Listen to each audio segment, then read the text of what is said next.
Hola y bienvenidos a otro episodio de Contar Colombia. ¿Cómo se encuentran? Porque yo estoy muy contento de acompañarlos hoy.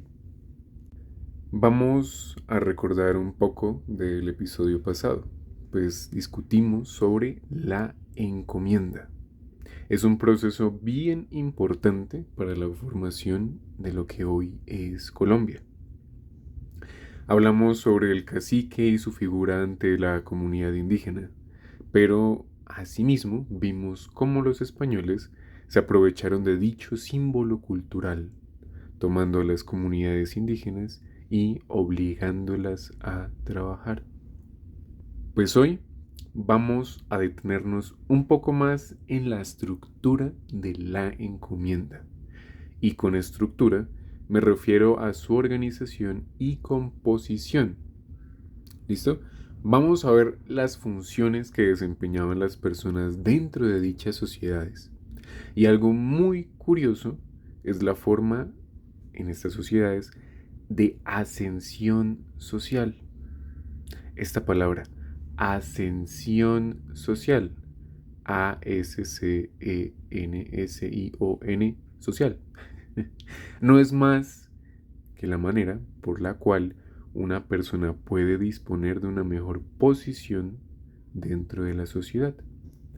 Un ejemplo, hoy en día, una manera de ascensión social es por medio del estudio o el talento. Pero para las sociedades que habitaban en Colombia en el siglo XVI y XVII era muy distinto. Capítulo 1. El mestizaje. Tomados los indígenas, se suponía que el español debía darles educación. Se suponía. Así, según lo que se creía en la época, se lograba el objetivo de eliminar cualquier forma de parentesco entre el indígena y su grupo, logrando así que el indígena alcanzase, según ellos, una mayor autonomía individual, o sea, que se mantuviese solito y aportara solito, pues. Pero esta función nunca se cumplió. El español se dio cuenta de que si el indígena perdía su vínculo con la comunidad, se detendrían los tributos, pues el cacique ya no representaría la forma del todo de la que hablamos en episodios pasados. Para aquellos que no hayan escuchado los episodios anteriores, podemos decir que el cacique encarna a su pueblo, lo representa, pero no únicamente como símbolo, sino como la suma del gran todo. Y el tributo que le concebía el pueblo era una forma particular en ese todo. No es como nuestra sociedad, que existe un todo al cual le podemos llamar el Estado y contribuimos desde cada uno, ¿sí? Cada uno individualmente le da lo que se le debe al Estado. Pues, a diferencia nuestra, que contribuimos desde esta individualidad, como si cada uno fuese una pieza, ellos como comunidad indígena no contribuían, sino que participaban de ese todo, que personalmente me parece mucho más significativo. Es como si todo lo que habito también fuese parte de mí. Y como decíamos, el indígena que se desarraigara de la imagen del cacique como ese todo, pues ya no le seguiría y tampoco le brindaría el tributo. Este caso alertó a los españoles y procuraron todos sus esfuerzos en mantener bien fijado al indígena a su propia etnia, impidiendo la ruptura del vínculo con su cacique, manteniéndolos esclavizados. Y se preguntarán, entonces, ¿los indígenas no tenían salida? Pues resulta que sí la había, sí había una forma de escapar de este yugo. La única opción era el mestizaje. Y ustedes dirán, ¿pero qué es esa vaina? ¿Qué es eso, Julián?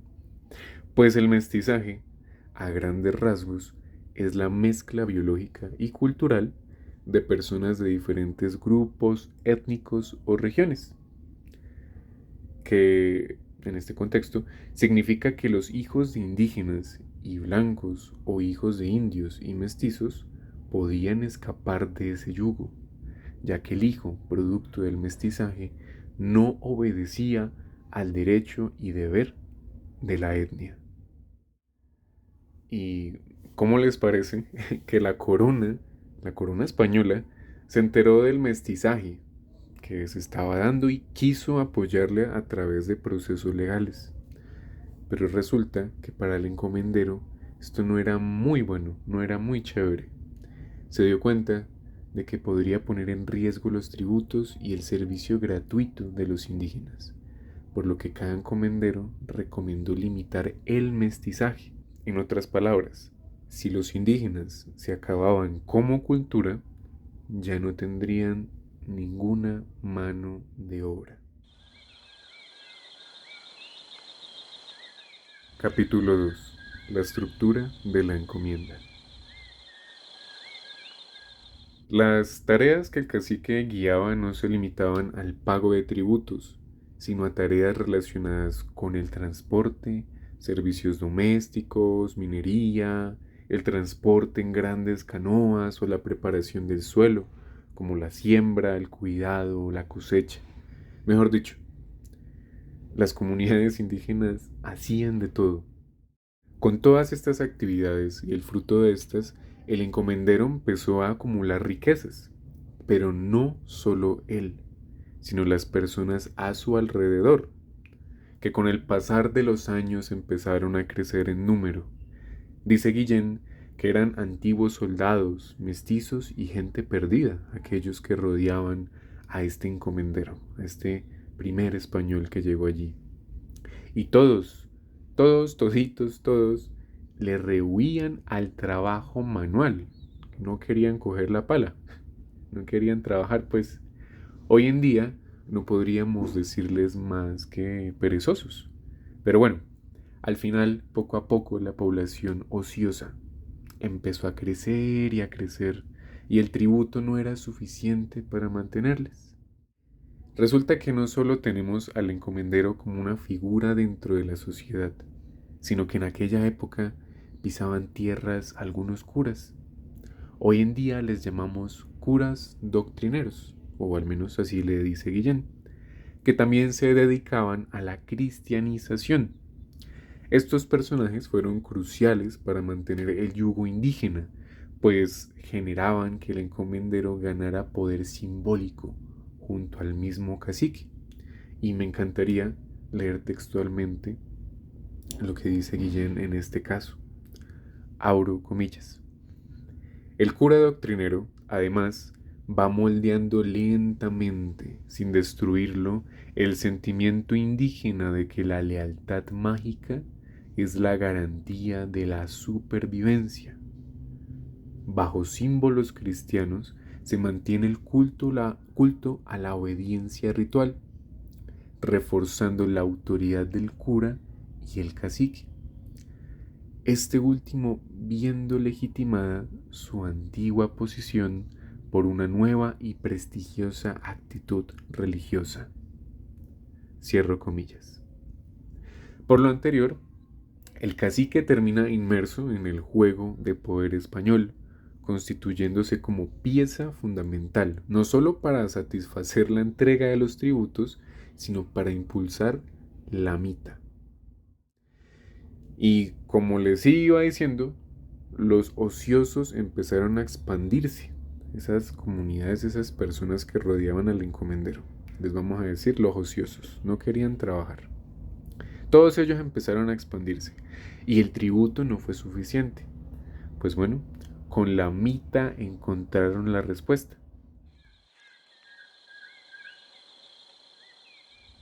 Recordemos que la mita es el nombre que se le dio al trabajo forzoso de los indígenas que eran asignados a personas diferentes a su encomendero. Así se les obligaba no solo a desempeñar las tareas que mencionamos al inicio del capítulo, o sea, transporte, servicios domésticos, sino además tenían que desplazarse grandes distancias para realizar estas tareas. Y en esas grandes distancias también se enfrentaban a climas que ponían en riesgo su salud y asimismo impedían que se encargaran de sus propias familias.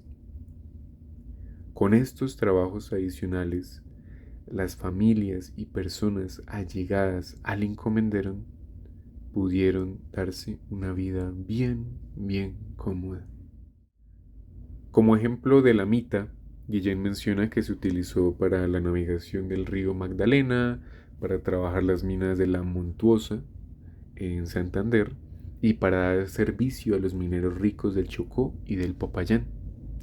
Y así, gradualmente, la mita en el siglo XVI es demandada por otro tipo de europeo que no tiene a su disposición grupos indígenas.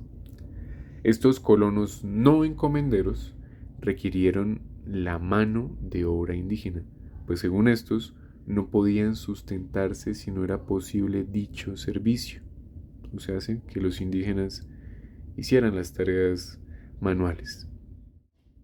Dicho todo esto, la encomienda que integra a la mita se convierte en casi la única forma de asociación laboral, de asociación social, de asociación económica y de asociación política. Abarcó tanto la vida rural como la actividad urbana que se estaba iniciando. Guillén nos deja un marco bien claro de la jerarquía de ese entonces. Me encantaría que pudiesen imaginarse una pirámide, donde en la punta, allá bien arriba, se posiciona el encomendero, dueño del tributo y de cada indígena, legal o ilegalmente, y su mano de obra. Justo abajo del encomendero, en el segundo puesto de la jerarquía, tenemos al cura doctrinero, a quien le interesaba cobrar los tributos de los indígenas, y en ocasiones utilizaba también la mano de obra indígena para prestarla a otros encomenderos o no encomenderos, o inclusive aprovecharse de esta. En el tercer lugar tenemos a los mayordomos o calpixques, quienes eran europeos que llegaron sin fortuna alguna a América. Este puesto a nivel social también fue tomado por mestizos y algunos negros con el paso del tiempo. En el cuarto lugar de esta pirámide tenemos a los nuevos colonos, que en su mayoría son europeos blancos que se quedaron sin servicio indígena. Estos fueron los que requerían la mano de obra indígena e incentivaron en gran medida la mita. Dice Guillén que en años posteriores estas actitudes de estos nuevos colonos son frecuentes también en mestizos, pues su lealtad frente al encomendero les permitía alguna forma de apropiación de la tierra. Prácticamente, el tiempo lleva a que los mestizos olviden su propia condición y origen y les lleve a verse como blancos. Hoy en día podríamos decirle que a esta gente que son unos arrastrados, que son unos regalados, pues. Y precisamente de esto trata estas jerarquías, es todo de mantener al otro abajo. Como vimos entonces, pues los caciques también entran a este juego de poder, lo mencionamos a lo largo del episodio.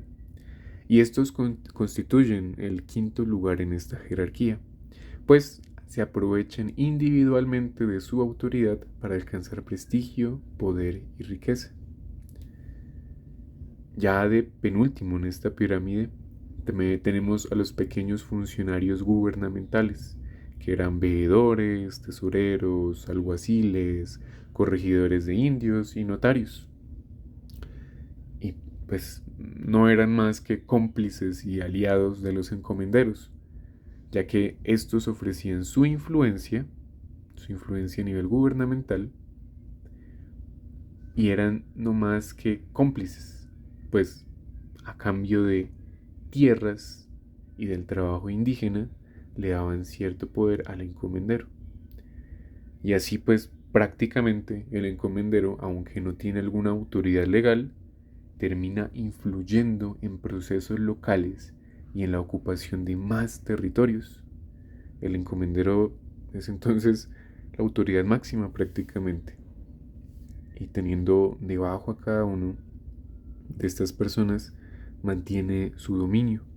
Y pues, claro, de último tenemos a los indígenas, que son el motor de esta sociedad, donde la expropiación de sus bienes, o sea, los tributos que dan, impulsan no solo los procesos sociales, sino también da orden y estructura a la maquinaria económica.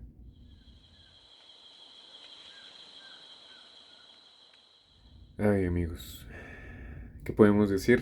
La sociedad que aquí describe Guillén no se movía más que por la autoridad y el prestigio. En mis palabras podría decir que eran sumamente complacientes y procuraban ante todo un estatus social. Querían estar en la cima a costa de pisotear al otro, que en este caso el más pisoteado termina siendo el pueblo indígena. En lo personal me parece triste saber que en la historia de la humanidad cada pueblo tuvo sus esclavos, pero jamás se me pasó por la cabeza que existiesen personas cuyo proyecto de vida y gran objetivo sea no trabajar, o mejor dicho, esforzarse por algo, al menos, ni siquiera trabajar la tierra que les da frutos, o no sé, no sé, algo. Y bueno, antes de enojarme solo, debo cerrar el episodio diciéndoles que la encomienda, como todo, también tuvo su fin. O mejor dicho, se transformó, dando paso a un proceso llamado la hacienda, que conoceremos con más detalle en próximos episodios. Y dicho esto, espero que este episodio haya sido de su agrado. De nuevo, les pido disculpas si escuchan mucho ruido de fondo. De hecho, si escuchan algo o si me escuchan bien, les agradecería si me lo pueden comentar. Mil gracias por pasarse por acá y recuerden, cuídense mucho, tomen agüita y no siendo más. Chao, chao.